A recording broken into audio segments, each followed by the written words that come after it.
Right, it's been a while since we had a Q&A, and there's a couple of questions that spurred this on. First one was, is that a Surly cross-check? Yes, that is, and so is that. Kind of bought this one by accident, and see, I was always like the single speed guy, and so when I bought this, I was going to convert it to single speed, and the thing is, from where I picked it up, I rode it back home, and I realized really how good gears were. How good gears are, like the best things in sliced bread. Anyway, this is my old cross-check, which is a single speed. And this is made up for like blasting around the city. It's got the pizza rack at the front, and it's kind of like, it was my daily commuter. This took over from it real fast. So, I kind of miss the pizza rack, like day to day. So I'm going to take the pizza rack off this, put it onto that. Then I'm going to put a new set of handlebars on this, give this a little bit of a service because it's been in the basement for a while. And yeah, this is just going to be like a pretty rough and tough single speed for bombing around Berlin because I actually do quite miss that. And as I'm doing that, I'm going to answer your questions.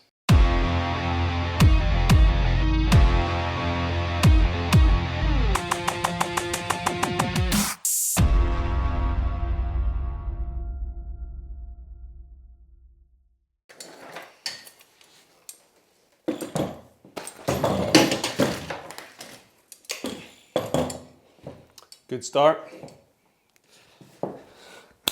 Right, no, I really don't wear boots around about the flat, but I don't want to, well, I'm clumsy, you saw what just happened, I don't want to drop on my foot. Okay, so apart from the Surly cross-check question, the one that prompted this was from Jackal Plow. Are you born in Germany? We need some Q&A videos soon. Well, here we go. No, I'm not born in Germany. I am born in Scotland. I'm from a very tiny little village called Dollar. Not even from Dollar, I'm from a place, or like, I'm from the middle of the sticks outside of a small place called Dollar. Right, okay, on boiling denim, Black Soil 13 was asking, I've got a washed lights blue denim jacket with the shoulder part are dropped in the arm width are quite big for me. So can I shrink the denim jacket by boiling it? Does anyone or has anyone ever tried it? Please help. Right, this is actually the second question I've had on whether you should boil denim. I couldn't find the other one, unfortunately. I would say no. The results are just going to be far too unpredictable. If it's a light blue denim jacket, then it's probably been quite heavily processed anyway. The denim is most likely to have been sandfrized in the first place, so you're not going to get very much shrink if you just wash it hot. And boiling it, yeah, I've never actually boiled denim, so I don't know. But my presumption is, my guess would be, it's going to be far too unpredictable, and you might just end up with an unwearable jacket. I mean, just rock it. I mean, the oversized thing's in just now anyway, so. I miss having access to a workshop. Anyway, right, next. Soaking to avoid the indigo bleed. So this is from Tobias. How much does this prevent bleeding? So that's like doing the first soak, so before you actually start wearing them. The first soak was to get rid of a little bit of excess indigo, but it's mostly to remove all the starches and the nasty chemicals that are that are put into the cotton as part of the weaving process. And so I always recommend doing a first soak because it moisturizes the fabric, gets rid of the starches, which can cause unnecessary wear and blowouts too fast. Okay, so Tobias is asking, how much does this prevent bleeding compared to cold water with vinegar? I've heard both and I just don't like the dye bleeding. Yeah, that's really going to depend on how much excess indigo the denim has. And that's very hit and miss. Is that going to fit? Ah, shit, are you kidding me?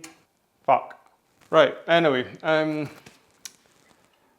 Yeah, the only surefire way to avoid indigo bleeding is to give them a proper wash. Turn them inside out, throw them in the machine at 30 degrees, That should get rid of most of the excess indigo, and then you can protect your car seats, your white t-shirts. Yeah, your mum's perfect furniture.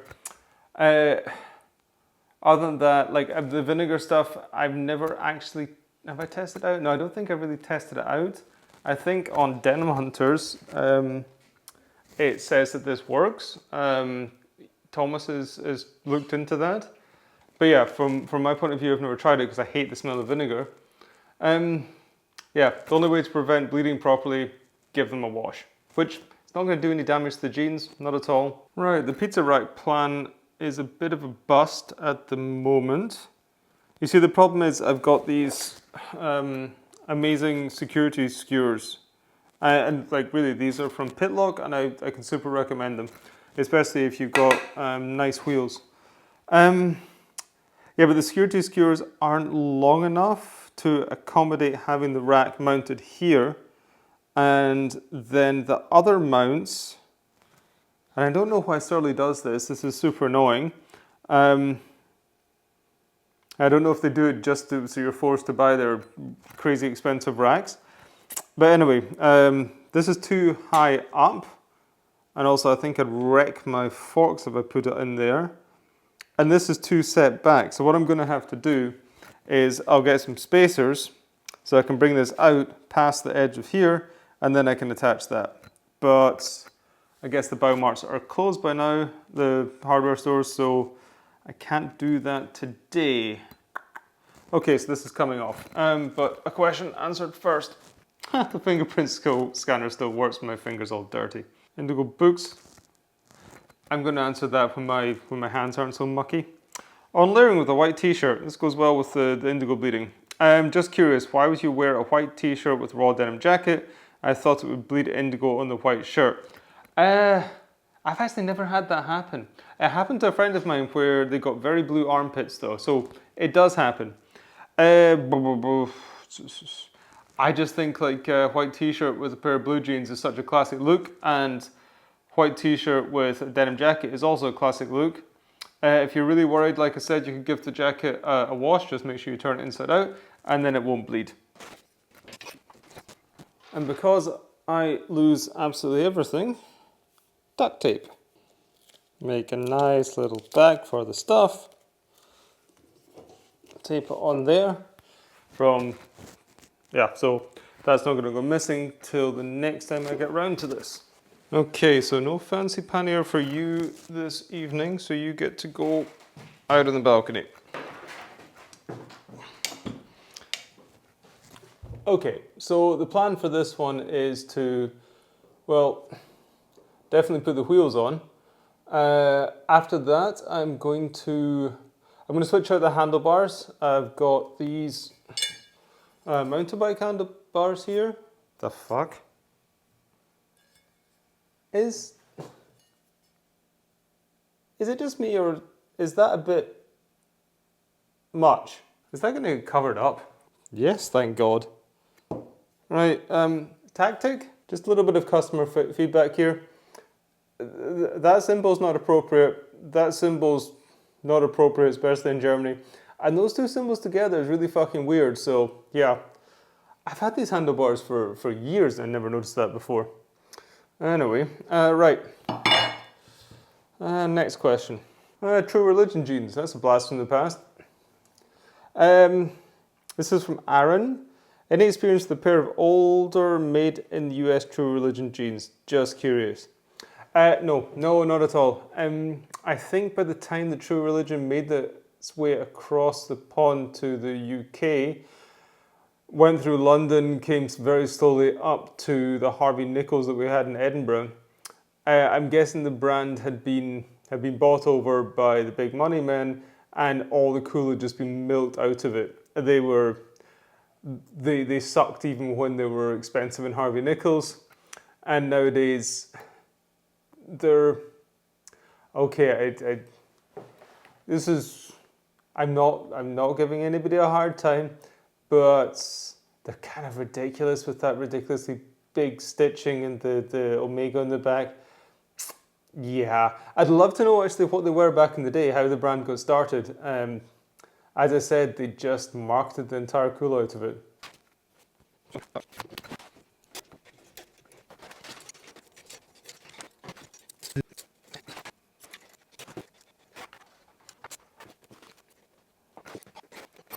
Okay, as much as I don't believe in mollycoddling your jeans, this is just too much.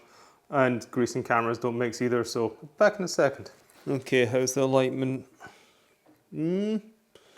Seriously not bad. The chain tension needs some work though, but I'll do that later. Up. Oh.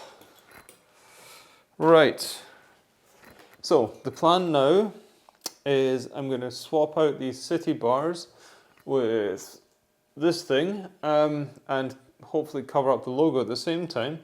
So when I wasn't filming, I had a look online, and this seems like a Taiwanese brand. It's very unfortunate with this logo, this logo, and the brand is called Denim. I'm just hoping that, I genuinely hope that it was some intern that was a Photoshop whiz and they simply just didn't know any better. They just found some clip art. Anyway, they've changed the logo now, so maybe somebody told them it was inappropriate, but these are still everywhere, which is weird. And it's weird that nobody caught it either. Like they're on Amazon, they're on Evan Cycles, they're on, Wiggle, it's everywhere. Right, I'll swap those out, and I'm going to also swap this in as well. I know this is a bit of overkill. This is a 100mm stem, this is a 50, which is just going to be a little bit better with these handlebars. This is from my old trick bike, and it's been donated now because my old trick bike is I'm missing a bolt. Shit. Right, okay. Anyway, donated from my old trick bike. I'm no longer doing tricks anymore because I'm not 25. My body told me I wasn't 25. But anyway, that's going to work well. Anyway, it's time for another question. Okay, on a.p.c denim. So this is from Alex. What are your thoughts on a.p.c denim and its popularity? Okay, so a.p.c denim, I believe it's not even a.p.c denim, it's just a.p.c. And their jeans were super popular when I first started getting into raw denim. They're not a denim brand, they're a full collection brand. And I think that their focus, unlike what I'd say was their contemporaries at the time, like Nudie, and maybe Naked and Famous along with that as well.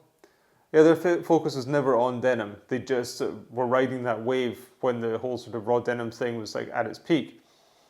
Their jeans are okay. The denim's really good, and there's a lot of really great faded examples out there. And I'm just wondering if there's so many great faded examples because of the popularity at the time and because people really put the wear into them. I've had a look at the jeans and they're middling to average, I'd say. There's the construction seemed to be a little bit sloppy for the price point that we're at, and I think, in my opinion, there's better options out there for the price. I mean, they're about £200, I think, at the time. I don't know how much they are now, and indeed I've not seen them for a while. But what's interesting is seeing how a.p.c have developed, and they've developed into just a very interesting, very solid brand, and I really like that development they've gone around. They're not shouty, they're good quality basics without too much of that feeling that it's really a hype brand. So yeah, there's, suffice it to say, the jeans are okay. I think there's better quality for the money, better options for the money out there. But a.p.c, I really like them as a brand. Right, doing super well with this. The new stem, the new old stem, has got a smaller width, so I don't have enough of these spacers to pack it out enough to really get some tension across the headset here. I think I've got some extra spacers down in the basement, but it's too late in the evening to go down, rooting around down there. But I suppose I can still put the handlebars and the grips and all that on, so it's good to go. But anyway, okay, so another question. on shrinking already worn jeans. So this is from Philip. Will this process shrink jeans that are older and broken in? Okay, that kind of, well, it depends. It's going to depend on a lot of things. And so if they're sanforized and they're already worn in, then you're going to get a little bit of shrink, right? They're going to shrink down, yeah, a centimeter in length, a couple of centimeters in length maximum if you're doing like a hot wash, and then I wouldn't say they're going to shrink down noticeably in the waist. So your fades, the fades you've already worked on, are going to stay in place. If they're unsanforized jeans that you've worn in, then, well, the first thing is they might shrink down so much that they don't fit you anymore. If you've had them hemmed, that's going to be a problem. And they might shrink down in the waist, just like what happened with my Levi's vintage clothing. They might shrink down in the waist too much and you won't be able to wear them. The other problem is that your fades and your wear marks are going to shift up a few centimeters. I mean, the maximum I've lost in a pair of jeans on doing a hot soak is around about 8 to 10 centimeters. That's quite a considerable, what's that? That's quite a lot. So if you've got knee fades, for example, that's going to move up like, okay, if it's on your knee, it's going to move up like 5-6 centimeters. It's going to look a little bit weird. And yeah, so, I mean, if it's too late for that, you've really got to wash the jeans, then you've really got no choice. It's just going to be part of the journey of those jeans. And it's going to look kind of cool as well. You're going to get sort of these stacked double knee fades. The whiskers are going to change place. The honeycombs are going to change place as well. And it's going to be interesting to see that. And it's just needs must. But I definitely encourage you, if you've got a pair of unsanforized jeans, to do the shrink process before you start wearing them in. Okay, we're getting there. Right, last question for this evening.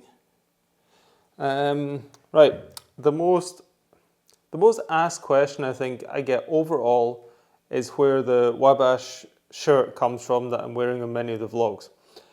I guess some people won't see this, they won't see the other questions that have been answered, so I'll probably still get a lot on it. Should just do a video on it and just be done with it. Anyway, it's from Levi's Made and Crafted. It's from one of their collections from quite a long time ago, like 5 or 6 years ago. And yeah, I love it. It's been washed constantly. It's shrunk down a lot. It was a large actually, and it's fitting me much more like a medium. And it's far too short for me. But it's just such a nice shirt, and it's worn down just beautifully. But anyway, Ryan Pipkin is asking, how often do you wash your Wabash and other denim shirts? Wondering if you wash after every wear or wait as long as you can, especially those you wear against the skin without an undershirt. Thanks. Yeah, I wash my denim shirts and that Wabash shirt just like any other normal top. I mean, somehow, and this is kind of hypocritical, I guess, but I feel you just get away with wearing denim jeans for a lot longer than you can get away with wearing a denim shirt. I mean, for one thing, you're wearing pants, unless you're wearing an undershirt, which in the summer I'm not really. They get pretty stinky pretty fast. So yeah, they get washed very, very often. Denim jackets not so much, but shirts, yeah. After 1-2 wears, they go in the washing machine every single time. And I've not really had any problem. I mean, even with, so the Wabash shirt, it wouldn't really matter, I guess. The cowboy shirt I've got from a.p.c, I probably should turn that inside out, but I never have done. I just kind of forgot about it, and it's been fading fine. It looks great. It's not faded nearly as much as I was hoping it would. Actually, it's still got quite a dark color, and yeah. So that would be my advice. Just when they get stinky, put them in the washing machine. Right. Well, it's still not rideable, but it looks good, and it's going to be super fun to ride around the city. I mean, the gears and everything. Yeah, they get you places fast, but there's nothing quite like a single speed just to blast around the city. And with the big wide handlebars that can really crank away, it's going to be good fun. And also with the wider tires, it's probably going to be a bit better for winter. I'll root around in the basement tomorrow and I'll finish that off. Anyway, guys, thank you very much for tuning in, definitely. I'm sorry if I didn't get to your personal question. Bug me about it down in the comments, and I will really try my best to get back to you, at least in the comments, and I will try my best to do more of these Q&As in the future as well, because they're quite good fun, especially when I've got a project to go along with it. If you've enjoyed what's going on here, if you like what we're all about, then it'd be awesome if you could hit that subscribe button if you're not already. Links to our social media and all the other good stuff is down in the description below. And guys, take care of yourselves out there, take care of each other, and I'm going to see you in the next vlog.